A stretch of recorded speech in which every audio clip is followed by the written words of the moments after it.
Eurobike 2024. Wir sind auf der Award Area, wo ihr die heißesten Neuheiten findet dieses Jahr. Ich nehme euch mit, wir werden sie uns alle mal anschauen. Kommt mit. Ein Award geht an das Out 4 oder Out 4. Und zwar ist das ein multifunktioneller Anhänger mit Tisch. Man kann ihn als Office verwenden, als mobilen Wahlstand, für Flohmärkte, um Picknick zu machen.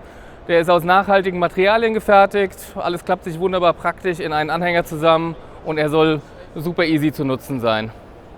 Jetzt sind wir beim Buffalo Bike. Das kennt ihr alle von unserer World Bicycle Relief Spendenaktion. Das ist das Fahrrad, auf das ihr spendet, dass das in Afrika unter Schulkindern oder Krankenschwestern zum Beispiel verteilt wird. Das hat einen Award bekommen, weil es jetzt die zweite Version ist und ihr seht, das hat jetzt 2 Gänge. Die sind nicht, wie man es kennt, herkömmlich über eine Schaltung gemacht, sondern die Schaltung ist so realisiert, dass es 2 Ketten gibt. Wenn man kurz rückwärts in die Pedale tritt, schaltet man zwischen der einen und der anderen Kette her. Vorne ist der Antrieb unterschiedlich groß und so hat man verschiedene schwere Übersetzungen, um mal berghoch zu fahren oder in der Ebene schneller fahren zu können. Das ist das Buffalo Bike S2. Das ist der Scarpa-Antrieb. Wir hatten den euch letztes Jahr von der Eurobike schon vorgestellt. Ihr findet ein Video dazu auf Nimm's Rad. Der Antrieb wird angeklipst hinten an den Hinterbau und wirkt auf die Bremsscheibe. Das ist eine spezielle Bremsscheibe und so kann man sich einen E-Bike-Antrieb an sein normales Stadt- oder Mountainbike nachrüsten.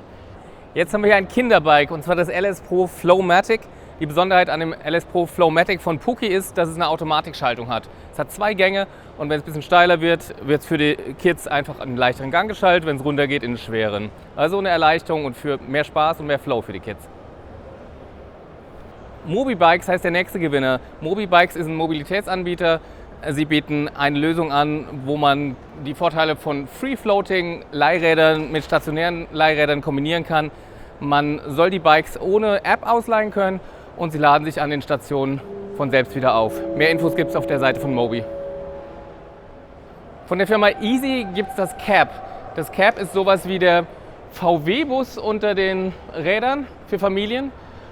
Es hat vorne einen Laderaum mit Überrollbügel. Im Laderaum finden 2 Kids oder eine Babyschale oder ein mittelgroßer Hund oder 2 Getränkenkisten Platz. Und damit die Fracht einfach in das Auto sozusagen oder in das Fahrzeug reinkommt, kann man die Tür einfach auf und zu machen. Das sind Schiebetüren. Quasi wie bei einem VW-Bus einfach auf und zu machen und rein und raus geht's. Damit während der Fahrt die Tür nicht geöffnet werden kann, gibt es natürlich hier auch so einen Hebel, mit der die geöffnet werden kann. Jetzt ist sie verriegelt und wenn ich den Hebel drücke, öffnet sich die Tür und sie kann geöffnet werden. Das neue Easy Skyfly sieht aus wie ein normales Kompaktrad, wiegt aber nur 18,8 Kilo, da der Rahmen und die Gabel aus Carbon gemacht sind. Der Motor kommt von Bosch, es ist ein 540 Watt Akku verbaut und der Antrieb erfolgt über einen Gates Carbonriemen. Ja, und das Ganze mit dem Gewicht ist eine coole Sache für die Stadt. Das Easy Skyfly hat noch ein paar praktische Features, zum Beispiel ist die Sattelstütze besonders gemacht. Man kann den Sattel nicht entnehmen, man kann in der Höhe verstellen, aber nicht klauen. Und es hat eine komplette Lichtanlage, die zusätzlich durch ein Bremslicht aufgewehrt wird. Das heißt, wenn du bremst, leuchtet einfach das Rücklicht auf. Wir haben es bei uns schon vorgestellt und getestet. Das ist das Orbea Diem. Es hat auch einen Award gewonnen. Es ist ein super schickes Stadtrad. Es hat diese Diamond Glide Rahmenform, nennt sie Orbea. Dadurch hat man ein bisschen Federung im hinteren Bereich. Und es hat integrierte Beleuchtung und einen coolen Gepäckträger vorne. Fährt sich super cool und hat einen Award bekommen, das Orbea Diem 10. Hier eine Kleinigkeit, und zwar der Ursus Invisible Connect Seitenständer. Der wird unsichtbar in die Kettenstrebe integriert und soll klapperfrei für ein noch cooleres Rad sorgen. Hier kommen wir zu einem Highlight, das DJI Avinox System. Auf EMTB News findet ihr einen umfangreichen Artikel dazu. Das ist der neue E-Bike-Antrieb von DJI. Der Drohnenhersteller hat hier super viel Know-how und Arbeit reingesteckt und über die letzten 3 Jahre ein richtig cooles System entwickelt. Es besteht aus einem Antrieb, der leicht ist, aber trotzdem bis 120 Newtonmeter liefert, aus 2 verschiedenen Akkugrößen, 600 und 800 Wattstunden. Das Ladegerät pumpt die Energie super schnell da rein, in 1,5 Stunden von 0 auf 75% bei dem riesengroßen Akku. Ein Touch-Display, das super schick anzusehen und einfach zu bedienen ist und 2 Wireless-Controller, über die auch das System bedient werden kann. Zusätzlich gibt es noch eine App und nicht hier zu sehen, DJI hat noch ein Fahrrad dazu entwickelt. Mehr dazu auf EMTB News. Hier seht ihr den Smith Hardline Carbon Downhill Helm. Der wiegt nur 910 Gramm in Größe M. Inne kommt er mit dem bekannten Koroyd-Material, ist mit MIPS ausgestattet und hat ein paar kleine Features, die noch ganz cool sind. Und zwar kann man das Visier in der hohen Stellung arretieren, dass drunter eine Kamera perfekt Platz findet. Und die Pads kann man entnehmen zum Waschen. Es gibt einen Schnellverschluss für die Wangenpads sozusagen und er soll besonders viel Protektion bieten. Das ist der neue Smith Hardline Carbon DH Helmet. Neu von Schwalbe ist das Click Valve. John Quintana ist ein Erfinder und der war nicht zufrieden damit, dass seine Kinder die Reifen von Fahrrädern nicht aufpumpen können, weil die Ventile so kompliziert zu bedienen sind. Also hat er einen Klickverschluss entwickelt und der funktioniert so. Man kann es abmachen und wieder draufstecken. So einfach ist das Click Valve. Damit das mit deinem Reifen auch funktioniert, gibt es solche Adapter. Die kannst du ganz normal auf deine Pumpe drauf machen und die werden ganz normal auf eine Standardpumpe draufgesteckt und dann kannst du das Click Valve auch bei dir verwenden. Das soll der neue Standard werden. Wir sind gespannt. Direkt aus Heidelberg kommt das Cobox Sky. Es ist ein minimalistisches Stadtrad, was sehr schick aussieht und die neueste Technik eingebaut hat. Es kommt mit einem Bosch SX-Antrieb, es kommt mit einer Schaltnabe von Shimano und Gates Carbon Drive. Es hat eine coole Lichtanlage integriert, Schutzbleche und als kleines Highlight noch hier, das Detail heißt Tankdeckel. Und zwar normalerweise sind die Akku-Lade-Abdeckungen ja irgendwie aus Plastik und hier ist wirklich Aluminium, sieht super schick aus, sehr wertig. Das ist das Cobox Sky, ein super schickes Gerät. Das Rad hatten wir auch schon im Test, aber dieses Mal geht es nicht um das Rad, sondern um den Antrieb. Das SRAM Eagle Powertrain ist der E-Bike-Antrieb von SRAM in seiner ersten Version und er hat hier einen Award bekommen. Das ist ein holistischer Ansatz, so nennt es SRAM. Es integriert Schaltung, Antrieb, ein Display, verschiedene Modi und soll die Zukunft des E-Bikens aus SRAM-Sicht sein. Das ist die Velosling-Tasche von Ortlieb. Die Tasche ist, wie man es von Ortlieb kennt, wasserdicht und man kann sie als Lenkertasche oder auch als Umhängetasche verwenden. Sie ist besonders einfach mit einer Hand zu bedienen, weil sie so einen Magnetverschluss hat. Man kann es einfach öffnen, seine Sachen rein oder raus tun. Es gibt innen noch ein separates Fach und dann kann man es mit einer Hand einfach wieder schließen. Fertig. Die Velosling von Ortlieb.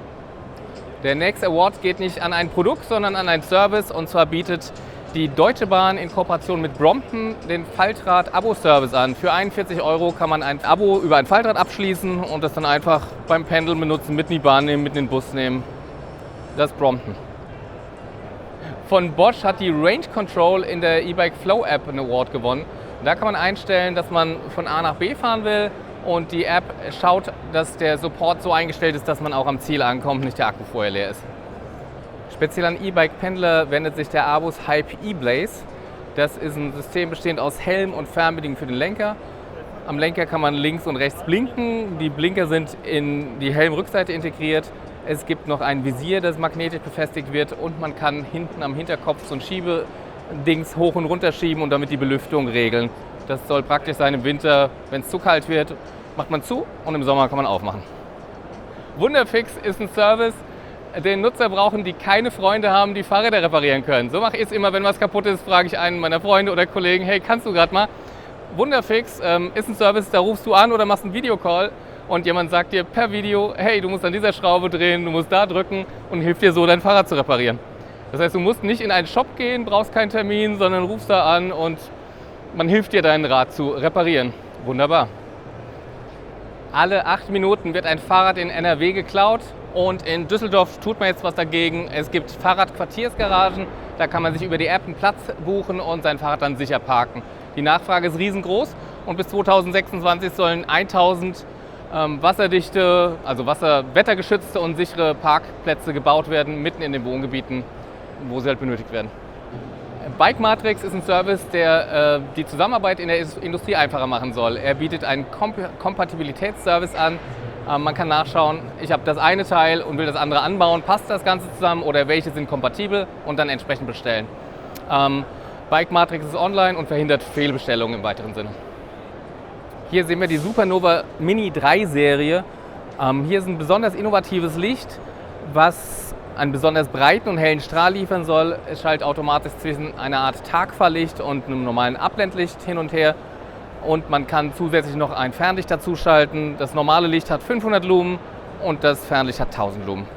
Es kommt mit einer 5-Jahres-Garantie und für 10 Jahre gibt es Ersatzteile. Jetzt sind wir beim SmartFit Q2-System von der Radlabor GmbH. Das ist ein neues Fitting-System, das besonders einfach zu handhaben sein soll. Dadurch ist es auch für Shops nutzbar, die jetzt nicht so die riesen Expertise haben im Fitting.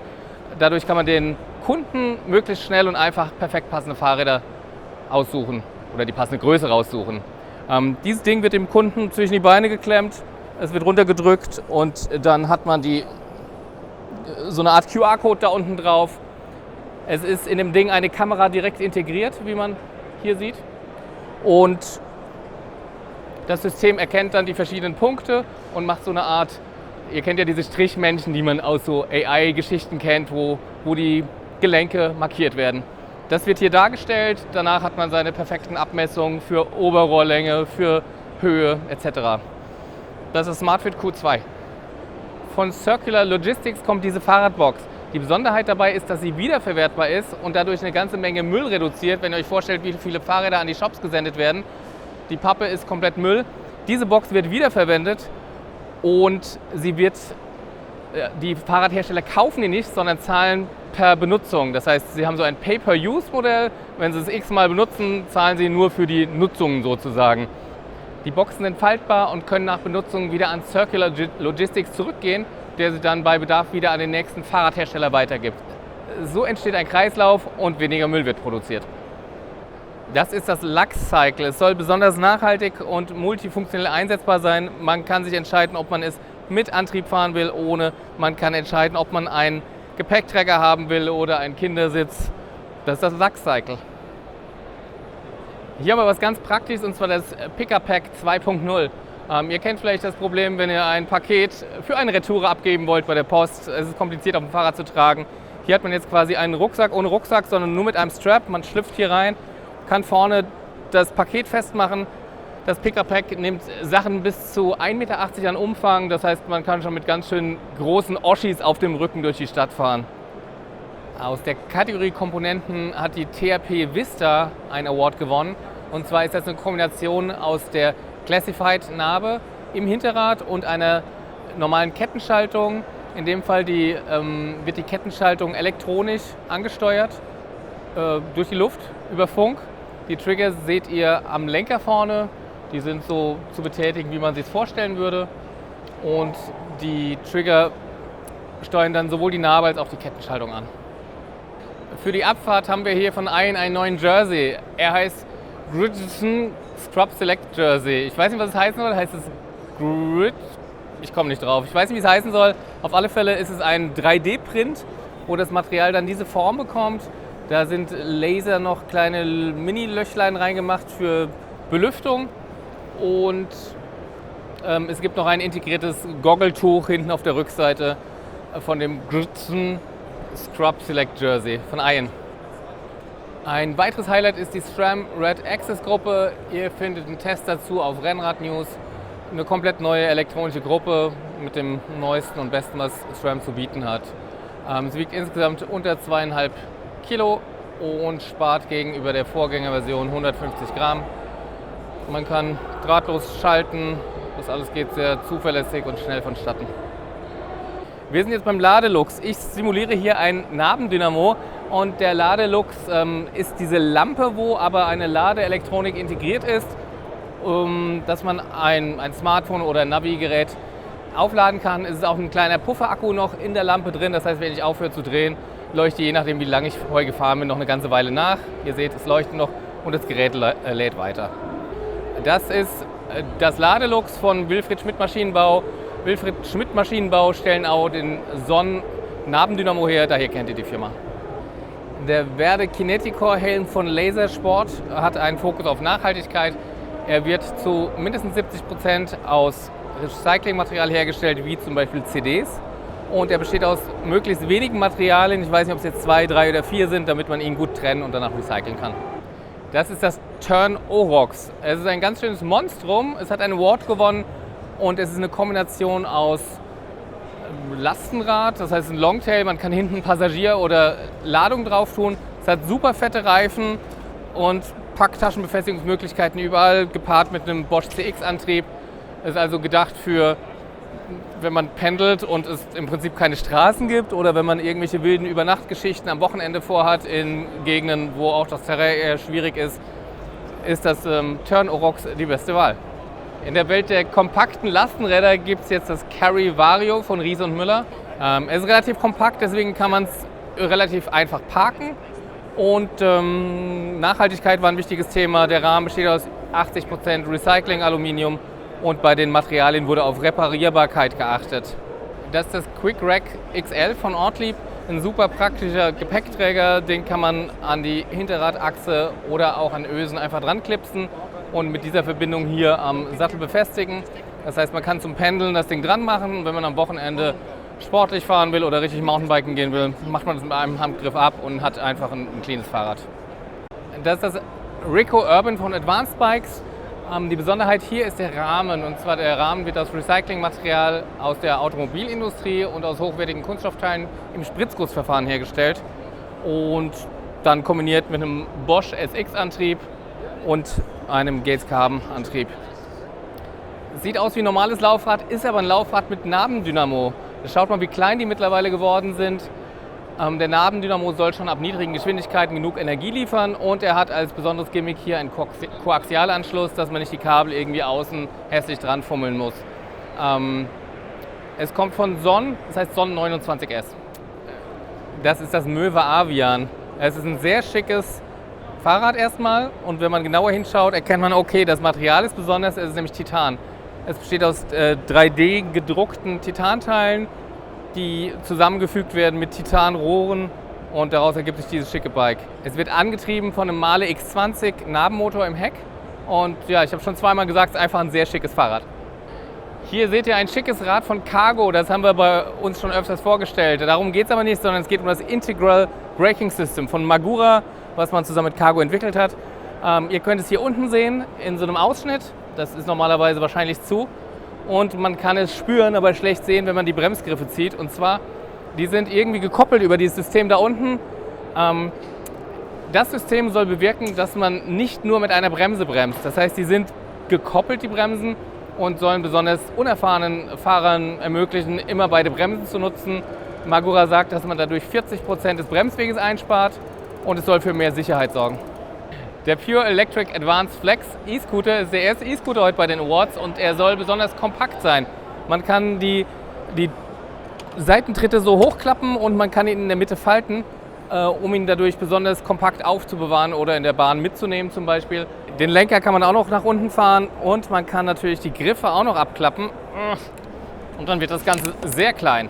Dadurch ist es noch transportabler, es hat Licht, es hat Bremsen, ja, Mikromobilität pur. Ein Award gibt es für das Abus Yado Schloss. Die Besonderheit an dem Schloss ist, dass es einen Fingerabdrucksensor hat. Hier kann man 20 verschiedene Fingerabdrücke speichern. Also nicht beide Hände, sondern man kann es mit mehreren Personen teilen, dass man keinen Schlüssel braucht und man tut den Finger drauf und kann dann das Schloss öffnen. Genauso kann man auch neue Finger speichern, indem man einfach irgendwie lange drauf drückt und einen neuen Finger dann speichert. Ultra praktisches Teil. Die Spin-Shift-Jacke von Gore-Tex hat auch einen Award bekommen. Sie ist besonders eng anliegend, hat einen körpernahen Schnitt, innovatives Material, ist PFC-frei und soll sich trocken und warm halten. Das ist das CS200 Lastenrad von Cargo. Besonders hat man hier die Lastenverteilung neu gedacht. Das heißt zum Beispiel unten passt ein Bierkasten rein, oben Einkäufe, Kinder, alles Mögliche kann man mitnehmen. Es hat einen sehr niedrigen Schwerpunkt und lässt sich dadurch super wendig fahren. Wir hatten es ausprobiert, die Kollegen konnten sogar Wheelie damit machen. So, das waren die Produkte, die dieses Jahr einen Eurobike Award bekommen haben. Ich hoffe, für dich war was dabei. Schreib am besten in die Kommentare, was dein Highlight war. Wenn es dir gefallen hat, gib uns einen Daumen und folge uns. Bis demnächst.